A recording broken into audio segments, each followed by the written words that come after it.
Et si on assistait là, sous nos yeux, à une refonte complète de la carte financière mondiale?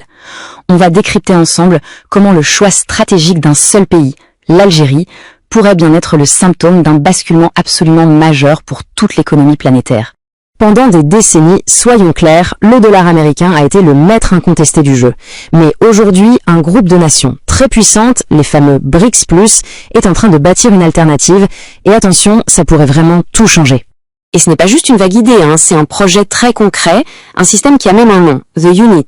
L'objectif, c'est de créer une sorte de circuit financier parallèle, un système qui ne dépend plus des décisions de l'Occident et qui, pour assurer sa stabilité, s'appuie sur quelque chose de bien tangible, de l'or physique. Mais qu'est-ce qui a bien pu accélérer tout ça? L'étincelle, c'est ça. Le gel, en 2022, de 300 milliards de dollars de réserves russes. Pour beaucoup de pays non occidentaux, ça a été un véritable électrochoc. Le message était limpide, votre argent n'est pas forcément en sécurité. Alors que ce grand jeu financier se reconfigure, des opportunités assez incroyables apparaissent. Et c'est précisément là que l'Algérie entre en scène, avec un atout maître dans sa main.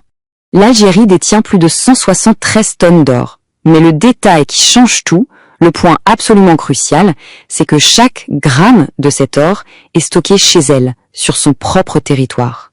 C'est une déclaration d'indépendance très forte. En gros, ça veut dire, cet or est à nous et personne d'autre ne peut y toucher.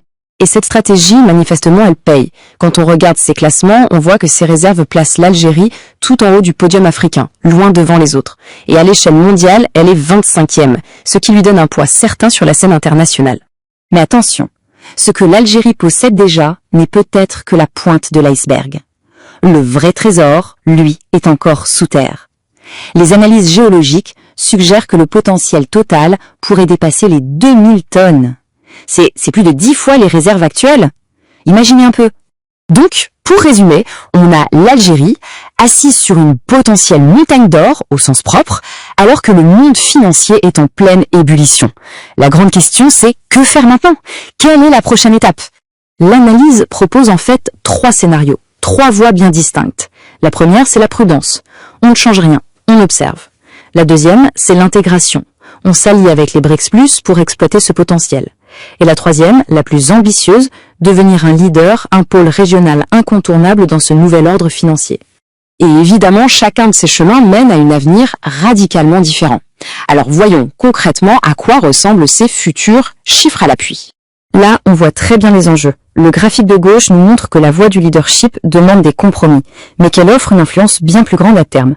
Et puis, regardez le graphique de droite. La différence de réserve d'or d'ici 2030 entre les 3 scénarios est juste saisissante. Et si on se projette encore plus loin, l'écart devient carrément exponentiel. Il suffit de regarder cette ligne rouge, celle du scénario leadership, qui décolle littéralement. Les 2 autres options en comparaison stagnent.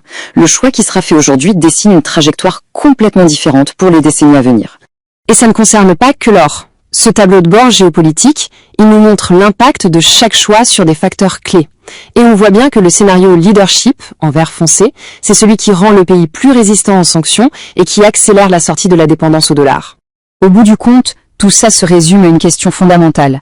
Est-ce que l'Algérie veut rester un simple gardien, un peu passif de son trésor, ou est-ce qu'elle veut devenir un architecte, un acteur majeur du futur ?